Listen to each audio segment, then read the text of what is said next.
Last question देखते हैं इस चैप्टर का। अच्छा क्वेश्चन है।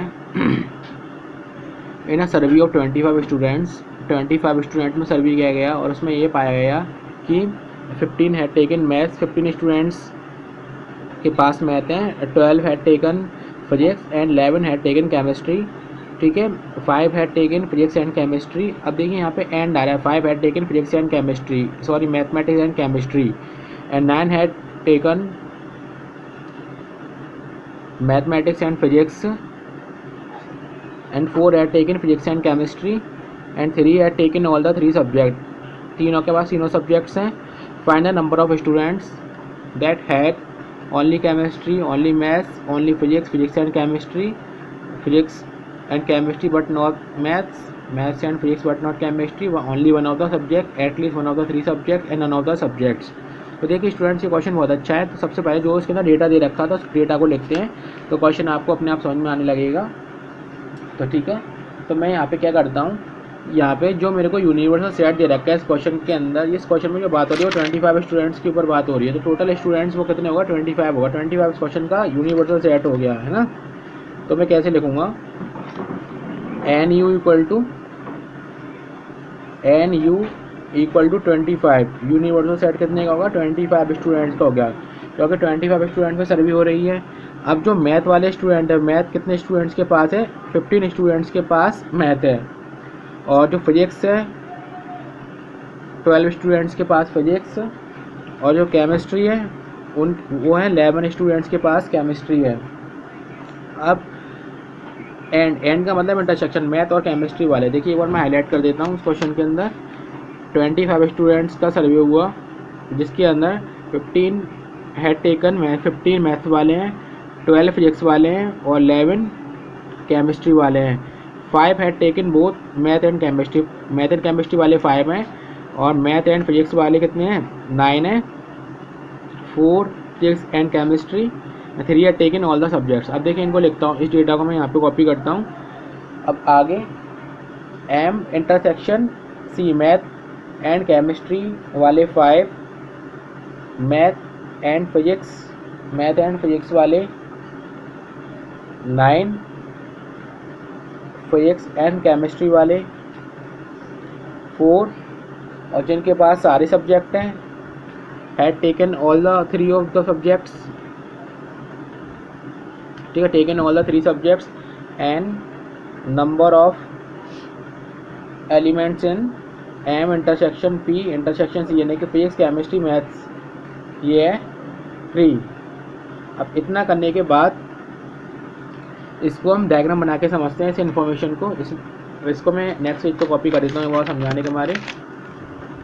अब आगे देखते हैं, N A intersection B, N U equals to 25,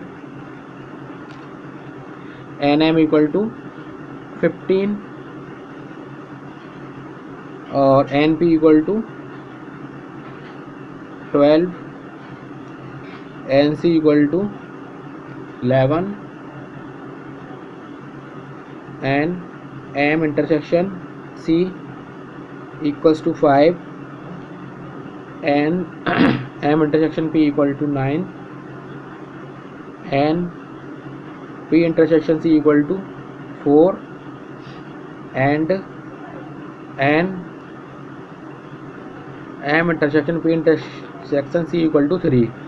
अब इस इन्फॉर्मेशन को हम डायग्राम के थ्रू समझते हैं। अब देखिए यहाँ पे 3 सब्जेक्ट्स हैं। अब 3 सब्जेक्ट्स है, फिजिक्स केमिस्ट्री मैथ। तो मैं क्या करता हूँ, 3 सर्कल्स ड्रॉ कर लेता हूँ। अब लेकिन यहाँ पे एंड वाली बात आ रही है, तो उसका मतलब सारे ये आपस में इंटरसेक्ट भी हो रहे हैं। तो देखिए इस तरीके से, ये मैंने मान लिया मैथ सब्जेक्ट है, ये सब्जेक्ट फिजिक्स वाला है, और जो नीचे आएगा वो सब्जेक्ट कौन सा हो गया, केमिस्ट्री वाला। ठीक है, अब यहाँ पे कुछ एलिमेंट्स दे देता हूँ मैं, name A part, B part, C part, D part, E part, F part, और this is the G part. अब स्टूडेंट्स यहाँ पर यदि मैथ की बात करी जाए, जो मैथ का रीजन है इसमें ए प्लस डी प्लस ई आएगा, है ना। वेन डायग्राम के बेसिस पर हम लिख लेते हैं, from Venn diagram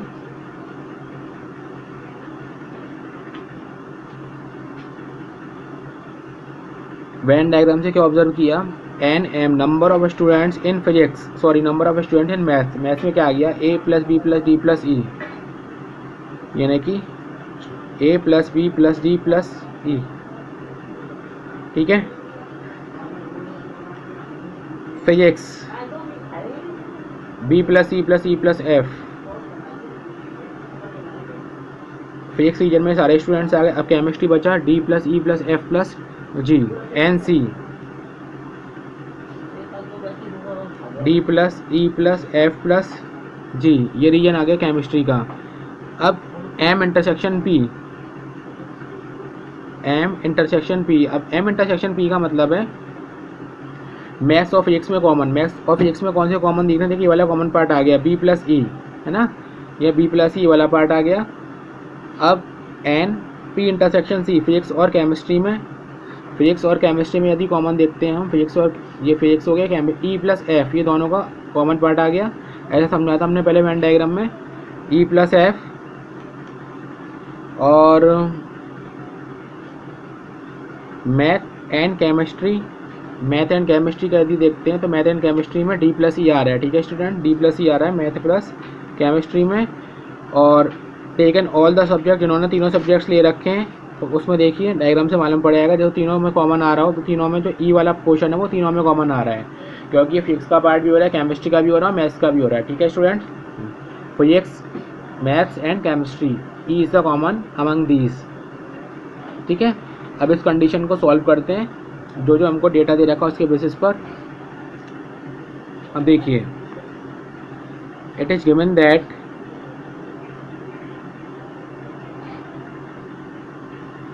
it is given that,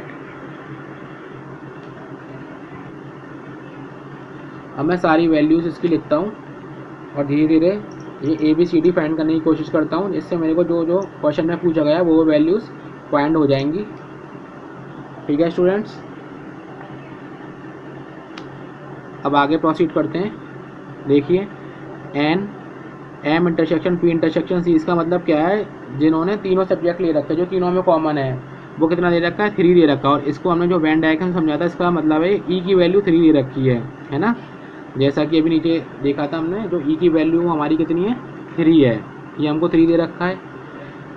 अब आगे N M intersection P, M intersection P का मतलब है 9, और एम इंटरसेक्शन पी को हमने लिख रखा है B plus E equal to 9। अब यहाँ पे यदि मैं ई की वैल्यू 3 पुट करूँगा तो मेरे को बी मिल जाएगा बी प्लस 3 इक्वल टू 9, तो बी की वैल्यू कितनी आ गई, बी की वैल्यू आ गई 6। ऐसे सारी रिलेशंस बनती चली जाएंगी, तो आप भी इजीली इस क्वेश्चन को सॉल्व कर सकते हैं इस टाइप के। अब आगे देखते हैं एम पी इंटरसेक्शन सी की वैल्यू 4, जिनके बाद फिजिक्स और केमिस्ट्री है, तो इसको लिखेंगे E plus F equal to 4। अब ई भी ऑलरेडी निकाल चुका हूँ मैं, तो ये आएगा 3 प्लस एफ इक्वल टू 4, तो यहाँ से मेरे को f की वैल्यू मिल जाएगी, f की वैल्यू कितनी मिलेगी 1। इतना समझ में आ गया।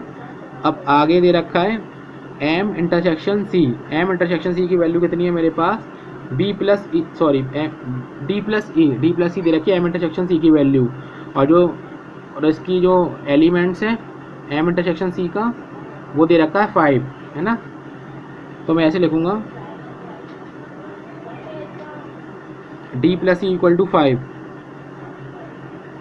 d plus E equal to 5 on putting the value of E, d plus 3 equal to 5, तो d कितना आ जाएगा, d की वैल्यू 2 आ गई, यहाँ पे d की वैल्यू 2 आ गई। अब आगे ये तो हमने सारे सब्जेक्ट्स में जो इंटरसेक्शन हो रहा था उसकी बात कर ली। अब एन एम देखते हैं, जो मैथ्स में कितने, मैथ्स में 15 है, तो 15 का मतलब कितना हुआ, देखिए फटाफट, a plus B plus D plus E, a plus B plus D plus E equal to 15। तो यहाँ पे सारी वैल्यूज पुट कर देता हूँ मैं। a की वैल्यू है नहीं मेरे पास, b 6 है, d 2 है और e 3 है 15। इसको सॉल्व करते हैं तो a की वैल्यू निकल आएगी, कितनी निकल आएगी, माइनस कर लीजिए, 15 माइनस 11 इक्वल टू 4, ठीक है। And N P equal to 12 था, एन पी का मतलब है physics, B plus C plus E plus F,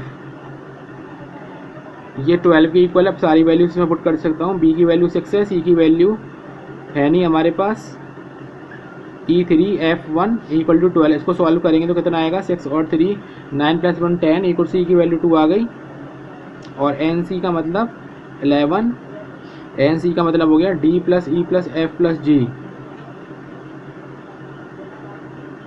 तो 2 + 3 + 1 + G, यहाँ से G की वैल्यू निकल आएगी 4 और 2 6, G की वैल्यू कितनी आ गई 5।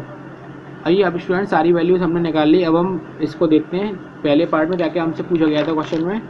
फर्स्ट पार्ट में क्या रहता, ओनली केमिस्ट्री, केमिस्ट्री पढ़ने वाले स्टूडेंट्स कौन से हैं। तो देखिए वेन डायग्राम में समझते हैं, जो केमिस्ट्री पढ़ने वाले स्टूडेंट्स हैं वो केवल जी वाले हैं। तो जी की वैल्यू कितनी आ गई हमारी, जी की वैल्यू 5 आ गई, ठीक है, थोड़ा आपको डिफरेंट तो लगेगा, जी की वैल्यू 5 आ गई। अब सेकंड क्वेश्चन में क्या कह रहा है, सेकंड पार्ट में कह रहा है only maths, only math, maths वाले कौन से, देखिए मैथ्स वाला रीजन देखते हैं, तो मैथ्स वाला रीजन ए है, जो ए की वैल्यू हमने कितनी निकाल रखी है, ए की वैल्यू हमने 4 निकाल रखी है। अब थर्ड पार्ट देखते हैं, थर्ड पार्ट में क्या कह रहा है, ओनली फिजिक्स।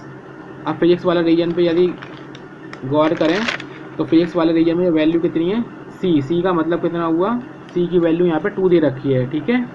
अब आगे फोर्थ पार्ट में फोर्थ पार्ट में physics and chemistry but not math, physics और केमिस्ट्री मैथ नहीं, तो फिजिक्स एंड केमिस्ट्री वाला कौन सा इसमें फिजिक्स और केमिस्ट्री कॉमन हो, तो वो हो गया एफ। देखिए फिजिक्स और केमिस्ट्री में एफ कॉमन है ना, तो एफ फिजिक्स वाला पार्ट हो गया, ये आंसर भी हमने निकाल लिया।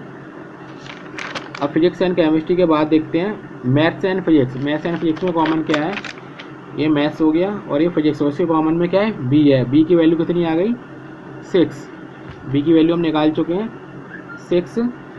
अब जो 6 पार्ट है, 6 पार्ट में क्वेश्चन में क्या कह रहा है, only one of the subject, only one of the subject का मीनिंग क्या हुआ, देखिए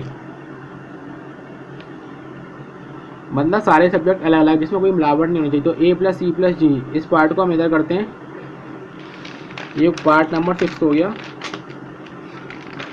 6 पार्ट का मतलब है only one of the subject, तो इसका मतलब क्या हुआ, आपको थोड़ी मेहनत करनी पड़ेगी, बार बार वीडियो को पॉज करके देखना पड़ेगा। 4 + 2 + 5 = 15, ठीक है। और 7 पार्ट में क्वेश्चन में क्या कह रहा है, at least one of the 3 subject, at least का मतलब है कम से कम एक तो होना चाहिए, ज़्यादा से ज़्यादा कितने होंगे, जितने सब्जेक्ट्स हैं इसके अंदर, ए + B + C + D + E + F + G, ठीक है। अब सारी वैल्यूज यदि इसमें पुट करूँगा तो कितनी आएंगी